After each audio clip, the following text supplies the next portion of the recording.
গরমের ছুটি তো প্রায় শেষই হয়ে এলো। বাচ্চাদের স্কুল খুলে যাবে, এদিকে গরমের তো কোনো শেষই নেই। গরম, এত গরম, এত গরম, এত গরম যে কিচ্ছু করতে পারছি না, আর কোথাও যেতেও পারছি না, কারণ স্কুল খুললেই পরীক্ষা। কোথাও গেলে যদি 1-2 দিন এক্সট্রা লেগে যায়, সেক্ষেত্রে পরীক্ষার পড়াশোনার হ্যাম্পার হবে। সারা গরমের ছুটিতে ইউনিট 1 হাফ ইয়ারলি পরীক্ষা নিয়েই কেটে গেল, পড়তে পড়তেই কেটে গেল। তো ঠিক করলাম গরমের ছুটিতে 2 দিনের জন্য আমরা রানাঘাটে আমাদের দেশের বাড়ি থেকে ঘুরে আসবো। সেজে গুজে আমরা গাড়িতে করে বেরিয়ে পড়লাম রানাঘাটে যাওয়ার জন্য। রাস্তা দিয়ে যেতে যেতে মনে হলো একটা লং ড্রাইভ হয়ে যাচ্ছে, ভেতরে এসি চলছে, বাইরে 50 ডিগ্রি তাপমাত্রা। আর তারপরে আমরা এসে দাঁড়ালাম একটা ধাবাতে। অনেকক্ষণ গাড়ি চড়ে চড়ে হাত পা ব্যথা হয়ে গেছিলো। ধাবাতে এসে চা খেলাম, আমার মেয়ে আইসক্রিম খেলো, একটু ফ্রেশ হয়ে আবার চলে গেলাম গাড়িতে।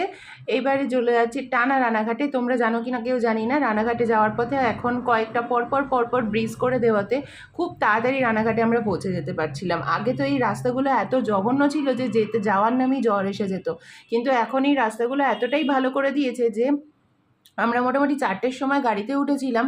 আমরা কলকাতার জ্যাম কাটাতেই যেটুকু বা টাইম, তারপরে 1 ঘন্টার মধ্যে রানাঘাটে ঢুকে যেতে পেরেছিলাম।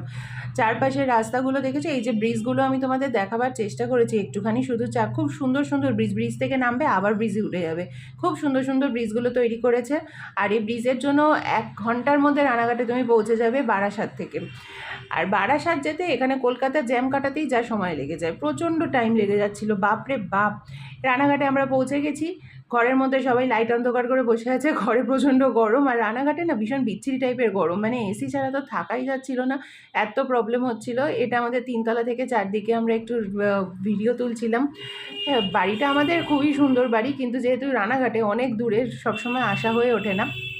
ওর বাবার ছেলে মেয়েদেরকে পাইপ দিয়ে স্নান করাচ্ছিল। তোমরা জানোই কলকাতায় এখানে এইসবের তো কোনো সিস্টেমই নেই, জায়গাও নেই, ফ্ল্যাট বাড়িতে এইসব চিন্তা করাও দোষের। একমাত্র এগুলো হচ্ছে বাড়িতে যাদের বিশাল বড় জায়গা থাকে সেখানে। সন্ধেবেলায় রানাঘাটের বিখ্যাত পান্তুয়া তোমরা জানো, সেগুলো খাওয়া হচ্ছিলো। তারপরে হলো আমাদের ফুচকা পার্টি, তারপরে একটু আমরা নিজেদের মতন ঘোরাফেরা করেছিলাম, খাওয়া দাওয়া করেছিলাম। সব কিছু তো আর অত ডিটেলসে তোলা যায় না। তারপরে 2টো দিন কাটিয়ে গেছিলাম আমরা সোমবার সকালবেলায়, আবার বুধবার দিন বিকেলবেলায় আবার গাড়িতে করে বাড়ি চলে এসেছিলাম। আর বাড়ি আসার পর থেকেই তো আবার চাপ শুরু, সব কিছুই সমস্যার শুরু। সবাই ভালো থেকো, টাটা।